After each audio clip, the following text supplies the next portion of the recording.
Tonight, look up. The moon is there. It always is. But here is a question nobody asks out loud. What if it was gone tomorrow? Not just gone. Replaced. What if every planet in the solar system had a turn sitting where your moon sits right now? The answer is not just interesting. It is terrifying, beautiful, and deeply strange. First, you need to understand what the moon actually does. Most people think it is just decoration, light for the night, a thing for poets. But your moon is quietly running some of the most important systems on Earth. It holds the planet steady. It drives the tides. It slows your rotation. Astronomer Jacques Lascar demonstrated through orbital simulations that without the moon, Earth's axial tilt could vary wildly by as much as 85 degrees. The poles could become the equator. The equator could freeze. You would not exist. The moon is not decoration. It is a gravitational anchor for all of life on Earth. Now, what if you replaced it? Start with Mars.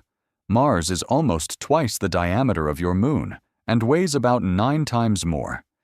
Place it where the moon sits, and the first thing you notice is not the sky. It is the ocean. The tides would multiply overnight. Coastal cities would flood daily. Harbors would be useless. And when you finally look up, Mars would glow red and rust orange across the night sky, nearly twice as wide as the moon you know. Its 2 small moons, Phobos and Deimos, would drift across its face like tiny wandering stars.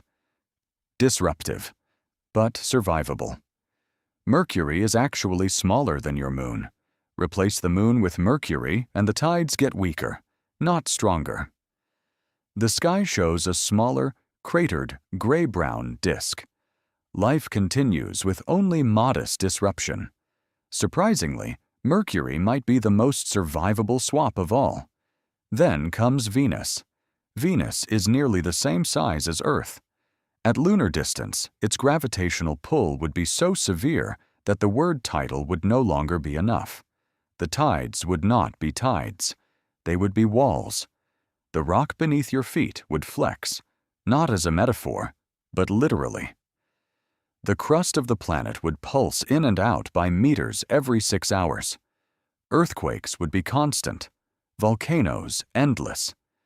And at night, Venus would shine so brightly it would cast hard shadows. You could read by Venus light. The sky would never go fully dark again. Now things stop being survivable.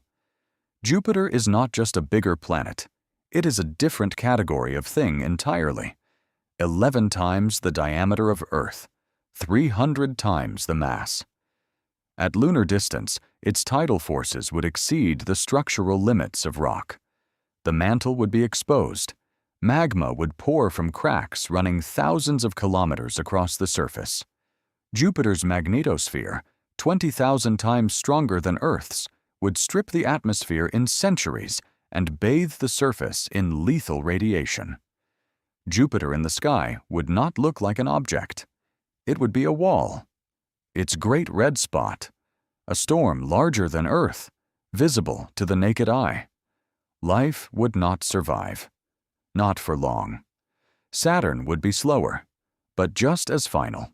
And before the end, it would give you the most beautiful sky any human eye had ever seen. Its rings, made of ice and rock, would stretch from horizon to horizon in a luminous white arch, brighter than any full moon, casting colored light at dawn and dusk. Saturn at lunar distance would be breathtaking.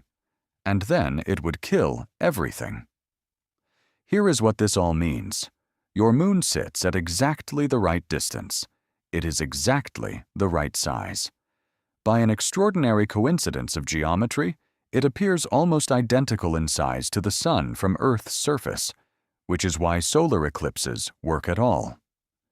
No other moon in the solar system does this for its planet.